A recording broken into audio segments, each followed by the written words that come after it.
सभी साथियों को नमस्कार, जोहार, जय महादेव, हर हर शंभू, जय महाराष्ट्र, छत्रपति शिवाजी महाराज की जय।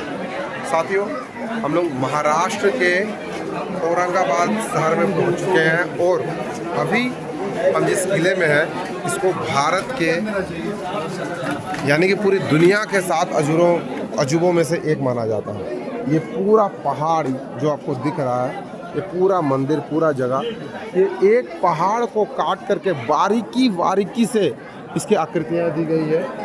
और यहाँ पे जितने भी मौजूदा मंदिर दिख रहे हैं आपको, स्तंभ दिख रहे हैं या फिर जितने भी आकृतियाँ दिख रही है, ये सब के सब हाथों से बनाए गए हैं। यानी उस वक्त कोई ड्रिल मशीन नहीं था, कोई इस तरह से हैवी मैन्युफैक्चर मशीन की व्यवस्था नहीं थी। जिस वक्त लोग क्या है कि मशीन की मदद से जल्दी जल्दी बना लेते थे, उस वक्त की बात है कि यहाँ पे एक एक आकृति, चाहे वो किसी जीव जंतु की हो यानी शेर की, हाथी की, या फिर सत्य सनातन धर्म के किसी भगवान की हो, या फिर और किसी पुरानी बौद्धिक मान्यताओं को दर्शाने वाली आकृति क्यों ना हो, एक एक चीज़ हाथों से बनाएंगे। ये आप देख सकते हैं कि पहाड़ पे बहुत सारे जगहों पे आपको अलग अलग चित्र के आकृतियाँ नज़र आएंगी, बहुत सारे स्तंभ नज़र आएंगे, बहुत सारे आपको सीढ़ियाँ नज़र आएगी, बहुत सारे मंदिर के द्वार नज़र आएंगे।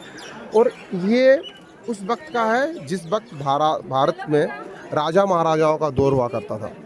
ये उस पुरानी काल का मंदिर है जिस वक्त हर जगह पे राजाओं महाराजाओं का मंदिर हुआ करता था। हम लोगों ने उस वक्त देखा कि मंदिर शिव भगवान का है और यहाँ पे जो है वो नंदी महाराज की मूर्ति है। और ये जो मूर्ति आपको टूटी हुई नज़र आ रही है, ये मुग़ल काल में मुग़लों द्वारा हमारे संस्कृति को ख़त्म करने के प्रयास में मूर्तियों को तोड़ा गया है। ये देख सकते हैं, ये नंदी महाराज की मूर्ति है, लेकिन नंदी महाराज की मूर्ति पूरी नहीं है क्योंकि इनको तोड़ने के प्रयास किया गया, संस्कृति को दबाने का या फिर ख़त्म करने के प्रयास किया गया। लेकिन ये इतनी मजबूत पत्थरों से बनी थी, इतनी मजबूत आकार से बनी थी कि तोड़ने का प्रयास करने के बाद भी बहुत सारे आकृतियाँ रह गए।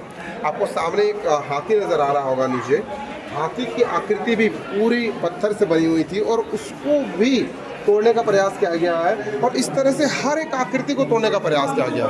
सिर्फ हाथी या फिर कोई मंदिर विशेष नहीं है, बल्कि हर एक स्तंभ को, हर एक मूर्ति को, हर एक पत्थर को तोड़ने का प्रयास किया गया। लेकिन वो तोड़ने में तो सफल रहे, लेकिन जितनी मेहनत से, जितनी बारीकी से इस मंदिर को बनाया गया, इस जगह को बनाया गया, उसको विलुप्त करने में वो विफल रहे।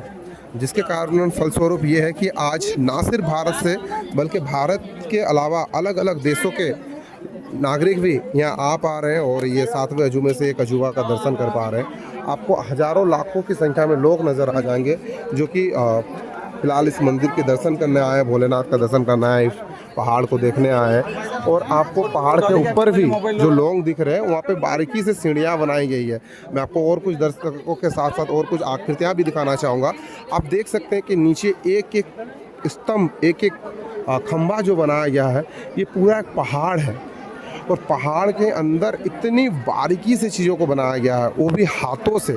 यानी उस समय के जो कलाकार होते थे, उस समय के जो आकृति बनाने वाले कलाकार होते थे, वो इतने ज़्यादा एक्सपर्ट थे कि आप एक एक डिज़ाइन देख सकते हैं। एक एक डिज़ाइन जो है वो हाथों से छन्नी की मदद से बनाई गई है। ये अंदर की गुफा की तरफ हम लोग आगे बढ़ रहे हैं और अंदर की गुफा में आपको नज़र आएंगे कि इतने सारे द्वार आपको चारों तरफ नज़र आ रहे हैं। इतने सारे द्वारों में भी क्या है, वो टोटल बारीकी से बनाई गई चीज़ें हाथों की छन्नी की मदद से ही है। ये सीढ़ियाँ, ये एक एक सीढ़ियाँ, ये बाहर जाने वाले रास्ते और दरवाजे, पहाड़ों के अंदर छोटी छोटी गुफाएं, ये सब कुछ हाथों से बनाई गई है। ये बड़े बड़े ऊंचे दिखने वाले किले, एक हाथी, ये सब कुछ हथौड़ी और छन्नी की मदद से बनाई गई है। देखने में बहुत खूबसूरत है।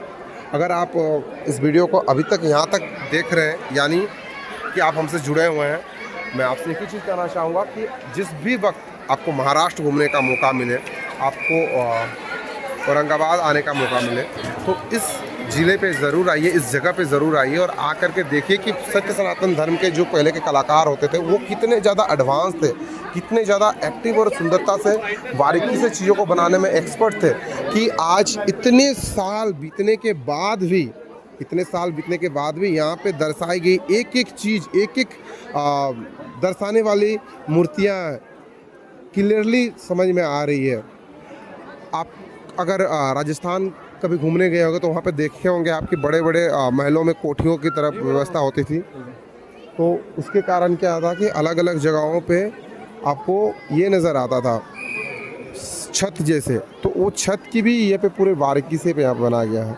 छोटे छोटे भगवान के मूर्ति, चाहे वो विष्णु भगवान के हो, शिव भगवान के हो, गणपति बप्पा के हो, या फिर सनातन धर्म के और किसी मूर्तियों की बात क्यों ना हो, भगवानों की छवि की बात क्यों ना हो, एक एक छवि को यहाँ पे हथौड़ी और छेनी की मदद से बनाई गई है। आइए मैं आप सभी को नीचे लेके चलता हूँ ताकि आप नीचे के भी आकृतियों को देख सकें।